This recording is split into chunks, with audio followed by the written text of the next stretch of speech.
All right, welcome to today's video, guys. So we're gonna be working on this Hellcat engine again. If you guys haven't seen the last few videos, go check them out. I'll link them above and down below as well, and you will be caught up to speed on what the heck is all going on here. So today we're gonna be focusing on more cleaning. I was debating in the last video how much I wanted to clean these up, whether I was gonna strip all the hardware off them and then like degrease them, but I think what I'm gonna do is just continue to wash out these, and then I'll probably just clean them down with parts cleaner and be ready to go. That way we can move on to some other stuff.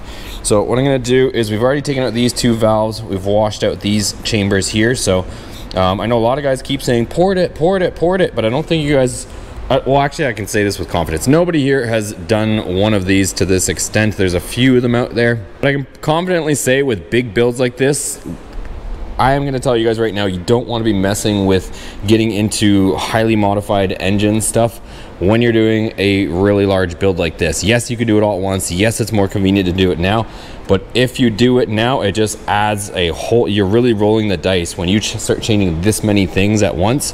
If this thing doesn't work properly, you will literally be beating your head against the wall trying to figure out what it is it's not, you know, cooperating. Because between custom fuel systems and all that stuff, this is not just a normal Hellcat. So we're leaving it stock for now, you guys. I know everybody thinks that, oh, they're smarter than me by telling me to port it now, but trust me, if we want to do that stuff, we'll do it later. We need to have this engine stock, running with the factory stock programming, and then we can go crazy afterwards. So if it runs good stock, then we can start taking it apart and making it faster.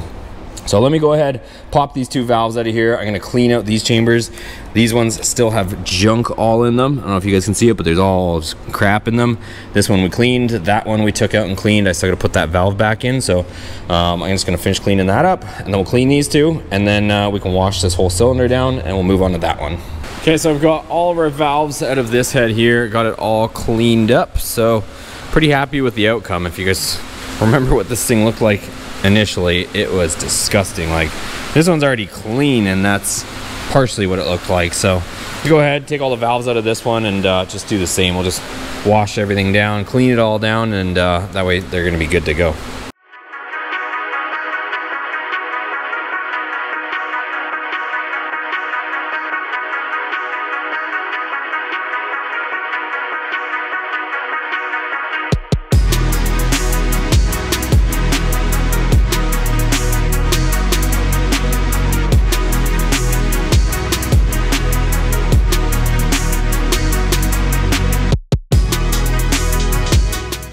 All right, guys, so it's a few days later and we're back in the shop. I'm gonna go ahead and clean up this head, and then some parts showed up. Our blower's back and it's inspected. They gave us the green light go ahead at Shop Hellcat. So if you haven't seen that video on the main channel, go check that out. I'll link it above here, and I'm gonna get some stuff cleaned up and then we'll keep going. All right, so I went ahead and cleaned this head. So this one's all good, cleaned up now. You can see all the intake ports are, hopefully you can see, they're all cleaned out. We definitely don't have any junk in them.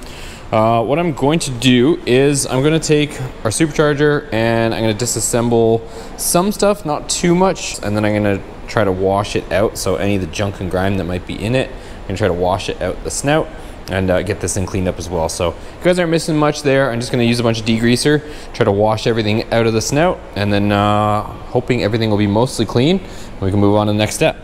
All right, so we got our blower nice and clean. We got all that junk out of there, so she's looking real good. And then also cleaned up the lid, so the lid's looking like brand new. What I'm gonna do is, I'm about done for today, but I'm going to take out the drain plug because this pan is gonna come off. We're gonna be putting on our rear sump oil pan. So we'll be taking this pan off regardless, but I wanna just let this drain overnight so it's not dripping, you know, tomorrow we're working on stuff. So I'm gonna take this out, we're gonna let it drain, it can drip overnight. That way hopefully it stops dripping by tomorrow, and we'll see how far we get. Okay, so it's the next day. That thing has stopped dripping finally. And just to recap, this head has been cleaned and washed. This one's been cleaned and washed, so everything's clean. Our blower is now clean, good to go. And just before we take the pan off, I'm gonna finish cleaning up these pistons, or I guess I should say start cleaning them up, because I never did. And you can see there's just all sorts of junk and stuff in here. So I'm gonna get these cleaned up so that's ready to go. Also some parts showed up. So we got brand new OEM head gaskets. Also ended up picking up some valve seals. I don't think there's anything wrong with the existing ones, but ended up picking up a set of them because they were cheap enough. And also, I've done valve seals without the tool, but I went ahead and invested in the actual tool itself. So got a tool to do all that once we get to that step, but right now we're still in the cleaning process. I'm gonna try and clean up the paint on this block a little bit, see how it comes out. If not, I might run to the store and actually get this color paint to repaint this block just so it's cleaned up a little bit, but we'll see how far we get. Let me polish some of these guys up.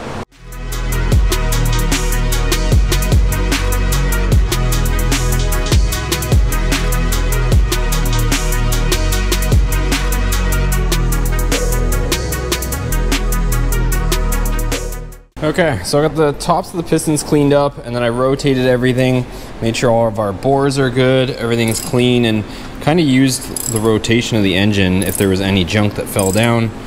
And you can see here I'm still kind of doing it just to clean it up if there's any nastiness on it. So everything looks really good, you guys, so we're good there. So what I'm going to do now is I can take off these old head gaskets at this point. I want to just pull the 8mm bolt that holds our lifters in place. Just double check the lifters, make sure there's no scoring or anything weird going on with them. And then the other thing I'm going to do is I'm going to take out this here. Just double check that the screen, this, if you guys don't know, if you pull this and you see a bunch of metal shavings on it, that's a kind of indication that you might have some issues. So we're going to check that as well. All right, so I just want to check everything. This set of lifters looks really good, you guys. So I'm not going to do much here. I'm just going to go ahead and just make sure everything's clean and then just send this back in. If you guys are wondering what I'm looking for, just any obvious signs of lifter wear, like if a stuck roller or any of these are, you know, grooved out or anything, but these are non-MDS lifters, so they're not as prone to issues as some of the MDS lifters are, but these look good. All right, this set's good as well. So I'll throw these back in here. Okay, here's our last set of lifters. Again, all the rollers look good, no scoring. Stuff looks super fresh, you guys, so we'll get into that in just a minute too, because I do read some of your guys' comments and I'm kind of laughing to myself on some of the comments. Everybody's like, just replace everything. Like, you guys are acting like this motor's got like 150,000 miles, so it's supposed to only have about 40, so everything's indicating that it's only got about 40, so I mean, nothing's too beat up or anything like that. We got some carbon, which if they're just running you know, pump gas, it's gonna build up on some carbon. So other than that though, everything's looking clean and good.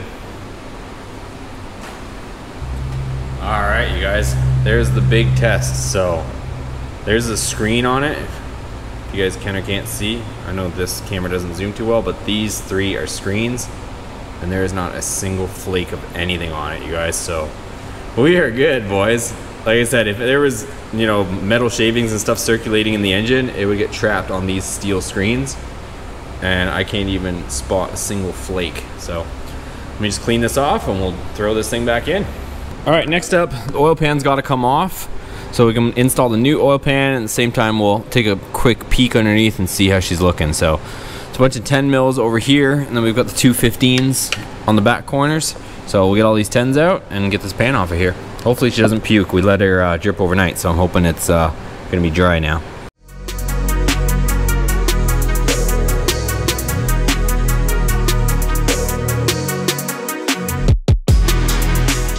Okay, so pan is off, and there we go. So this pickup has to come off so we can convert to rear sump. So that's gonna come off, and we will be able to put the new pan in. The other thing I have to do is we do have to knock out this plug so that we can put our dipstick in here. So that plug is gonna have to get knocked out, so we can punch that plug out as well. We'll probably have to clean up this whole tiny bit, so we'll get that done.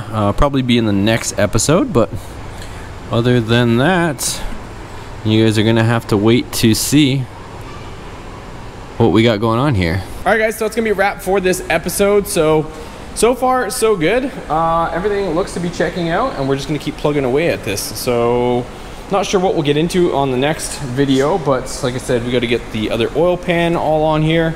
I might try to see just about the rods, just to make sure that the rods seem tight and whatnot, since we've got the pan off. We'll double check it probably in the next episode. Then we got to reassemble our heads. I was debating painting the blower and stuff, but I think I kind of like the fact that it's factory color. I was debating painting the blower and the lid black. Comment down below what you guys think, but I think we got so much stuff to do that I'm probably just gonna skip out on that. The other thing too is I did clean the top here as well. So I went in here with a rag and some degreaser and I cleaned all in here, and I used a shop vac so you can see it looks really good now. Before it was all nasty in there and stuff. Also cleaned the side of the block, both sides and everything. So I was debating, and I think I'm gonna mention it in this video about repainting this, but it did actually clean up pretty good. So I'm happy with the way it looks. And we'll just keep plugging away at this thing. So goal is and plan is get the motor fully assembled. I have some more parts that I have to order for this. We're still waiting on the PCM, and I need some different components and stuff, and I do have to spend a good day or two going through my list and ordering all the parts so we can get underway on this. And we'll be getting into the swap pretty soon. So if you guys enjoy this content, make sure you give it a thumbs up. Like I said, comment down below what you guys enjoyed best on this. Check out the other last few videos on this that we did if you guys want to get caught up to speed and see everything that we're doing. And we'll catch you guys on the next video.